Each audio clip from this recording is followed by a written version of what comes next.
తెలంగాణ రాష్ట్ర ప్రభుత్వం పెండింగ్ లో ఉన్న 9,000 కోట్ల రూపాయల ఫీజు రియంబర్స్మెంట్ స్కాలర్షిప్స్ విడుదల చేయకపోతే మరో ఉద్యమం చేపడతామని ఏబీవీపీ విద్యార్థి నాయకులు పరశురాములు అన్నారు. విద్యార్థుల పట్ల ప్రభుత్వం అనుసరిస్తున్న తీరును నిరసిస్తూ సిద్దిపేట జిల్లా కేంద్రంలో విద్యార్థులతో కలిసి ఏబీవీపీ నాయకులు అర్ధనగ్న ప్రదర్శన ర్యాలీ నిర్వహించారు. అనంతరం వారు మీడియాతో మాట్లాడారు.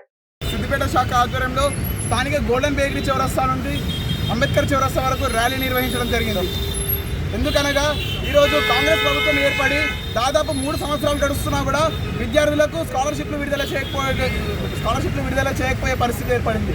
దీనివల్ల విద్యార్థులు ఉన్నత చదువులకు వెళ్ళకపోవడం లేదా వాళ్ళ కళాశాలల్లో సర్టిఫికెట్స్ కోసం వెళ్తే కళాశాల యాజమాన్యం ఫీజు కట్టేంత వరకు సర్టిఫికెట్లు ఇయ్యలేము అని చెప్పడం, రియంబర్స్మెంట్ పడక విద్యార్థులు ఫీజు కట్టలేకపోవడం పరిస్థితి ఏర్పడింది.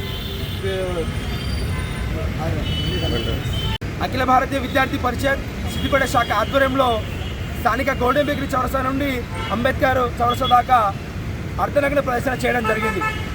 ఈ ప్రదర్శనకి ముఖ్య కారణం ఏంటంటే ఈరోజు తెలంగాణ రాష్ట్రంలో దాదాపు 9,000 కోట్ల ఫీజు రియంబర్స్మెంట్ మరియు స్కాలర్షిప్ విడుదల చేయాలి.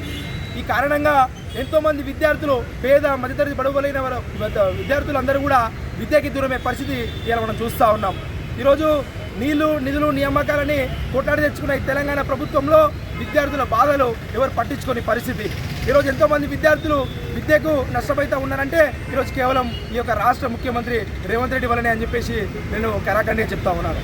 ఈరోజు ఈ యొక్క రాష్ట్ర ముఖ్యమంత్రి విద్యార్థులను కనీసం పట్టించుకోకుండా మెస్సీలు ఆడుకుంటా ఫ్యాషన్ షోలు అనుకుంటా ఈరోజు విద్యార్థులను పట్టించుకోకుండా విద్యార్థుల పైన కనీసం కనికరం లేకుండా ఆయన యొక్క రాజకీయ వ్యవస్థను చూసుకుంటాడు తప్ప విద్యార్థుల కోసాన్ని పట్టించుకుంటలేడు.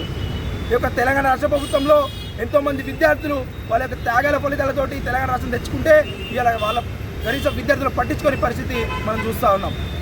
వెంటనే ఈ యొక్క ఫీజు రియంబర్స్మెంట్ స్కాలర్షిప్ను బకాయిలను వెంటనే విడుదల చేసి విద్యార్థులకు న్యాయం చేసే విధంగా ఈ యొక్క రాష్ట్ర ముఖ్యమంత్రి వివరించాలని చెప్పేసి ఈ సందర్భంగా డిమాండ్ చేస్తూ ఉన్నాం. లేని పక్షాన అఖిల భారతీయ విద్యార్థి పరిషత్ రానున్న రోజుల్లో పెద్ద స్థాయిలో తీవ్ర స్థాయిలో ధర్నాలు రాస్తారోకాలు నిర్వహిస్తాయని